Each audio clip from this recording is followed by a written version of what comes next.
Hello guys, welcome back to my YouTube channel. My name is Mike Matthew KE and this is my Logic in Programming series.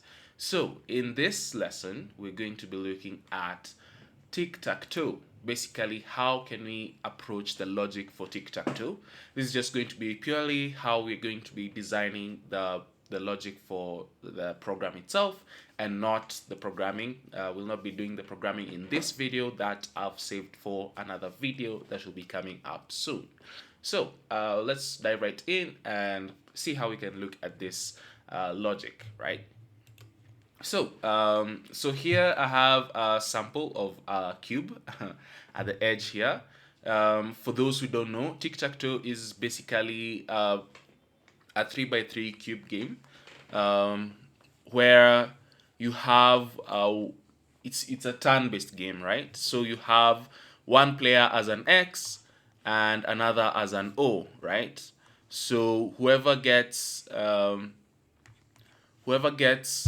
three consecutive values representing their position. So if you're an X, if you have three X's aligned in one row, whether it's horizontally or vertically or diagonally, then you win, right? That's the goal. So if, for example, here we have that, something like that, and maybe X goes here, and then we have O here, then you'll see that the winner here will be O because we have those three aligned in a diagonal right there, right? So that's the logic of the game. It's just basically who can get three of their symbols aligned in a row, whether it's horizontally or vertically or diagonally, right? So here, the first thing we'll notice is one, it's a turn-based game, right? So one player plays. So just note this down. Let me put that in black, right? So it's turn-based. That's the first thing that you need to notice. So that means basically we're going to be noting down the rules that we have for the game, because this will influence our logic. It's turn-based, which means it's one player who plays, then the next player plays, and so on and so forth. So the other thing is we already have representation for players. We have two players. That's the other thing.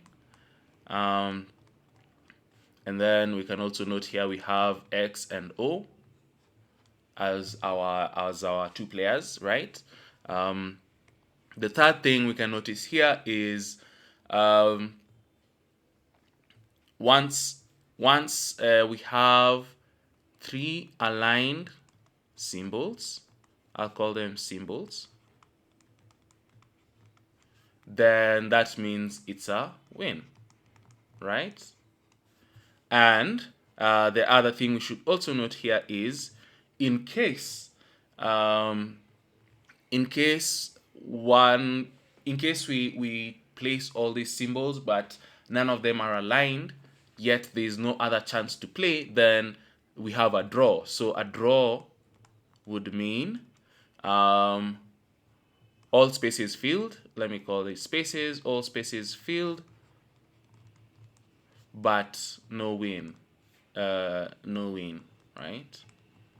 Of which no win is based on our rule number 3 right here, right? So these are the rules of the game, right? This is what will influence how we'll approach our logic, right? So this is exactly what we need to map out how we'll do our code. Now the other thing that we also need to think about is how will we represent this this grid right here in code, right? Because we have a 3 by 3 grid that we need to represent in code. So what we can do, in a video we've done before, I've explained about multidimensional vectors, or rather multidimensional arrays. So here we can approach this by using this as a multidimensional array where we have a 3 by 3, right? So we have an array that contains 3 elements like so, which has arrays that contain 3 elements, right? So basically, if we are declaring our array, it will be something like that.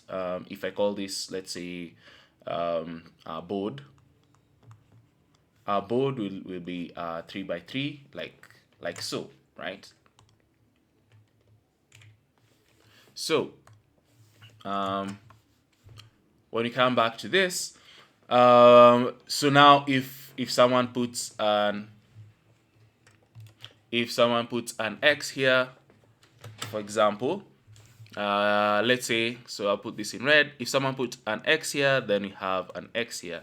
If you have an O here, then we have an O here. So here this will be a string, definitely, right? Because now we are representing using X and O's, like literal X and O's. So that's how we'll represent it. Now, the other thing that we also need to think about is how we're going to be checking our wins, right? So being turn-based is simple. It's as simple as the first thing. So if you look at the first rule, how we'll do the turn-based, we can always start with X, for example, right? How we can approach that. So our logic will always start with X, right? Always start with X, and then second is once a player plays. Let me just, once played, so that it's a bit short. Once played, switch to other, switch the symbol, right? So you switch the symbol immediately. So once we've played with X, then we switch, we change to O. The other thing is, once a position is filled, you cannot fill it again. That's the other rule that we need to look at, right? So basically that means if we put X here, then the other player cannot come to put O here. And also, even if it becomes the turns for X again, he cannot also put X here again. So that also applies when it comes to being turn-based. That's part of that rule. And it also applies to the two players. We've also covered rule number 3. So now covering rule number 3. So we have the next thing that we need to look at is whether someone has won. So if you try to think about it, how can someone win, right? So there are specific cases where you can win. So if I highlight this in green, there's only a specific number of ways that you can win. If you have your values across this, across that, now that's horizontally, and then now we have vertically 1, 2, and 3, and then now for diagonally we have 1 and 2.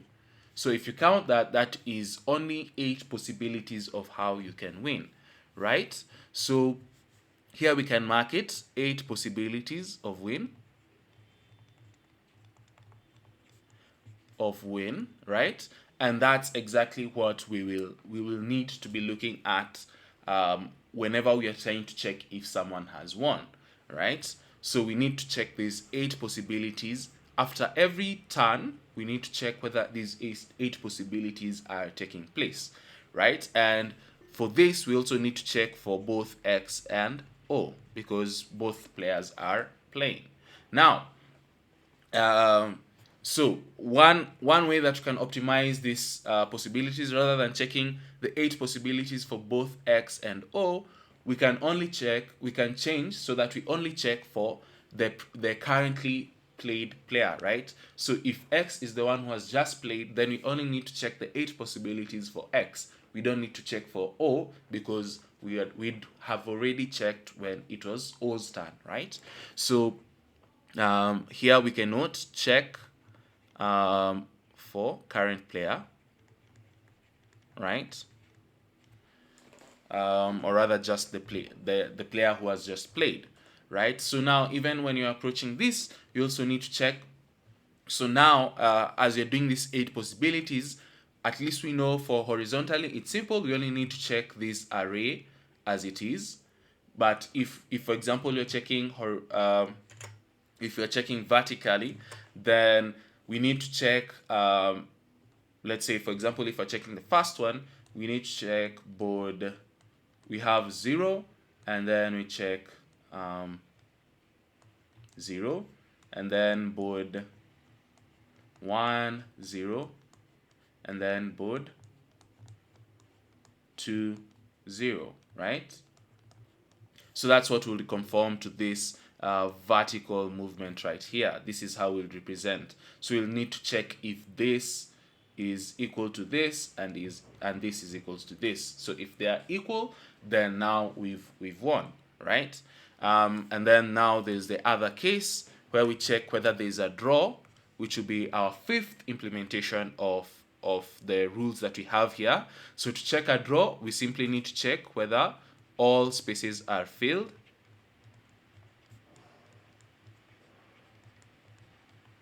Then if true, then that's a draw, and we end the game, right?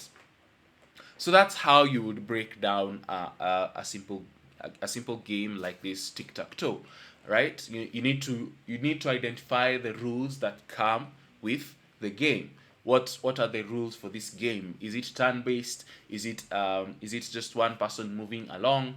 Right? Different games have different approaches, right? So if, for example, this was chess, we would approach it in a similar way. We'd have it's turn based, it's 2 players, but now in this case, now we have different, let's call them symbols, because we have different chess pieces, right? So the symbols will not be 2 anymore. We'd have all those different chess pieces. We also need to have a look at how can those pieces move across the board. It's different from the way we'd approach it here in this tic-tac-toe, right?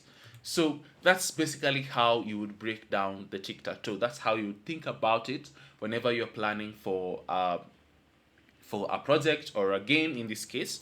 That's how you break down the rules that you need to follow in order to execute something. And it also applies to any software, basically.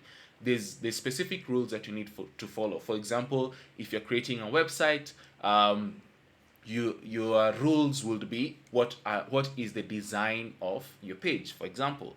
So that's how you'd map it out. This is the way the site is supposed to be designed. I need the let's say the toolbar here. I need the sidebar on this side.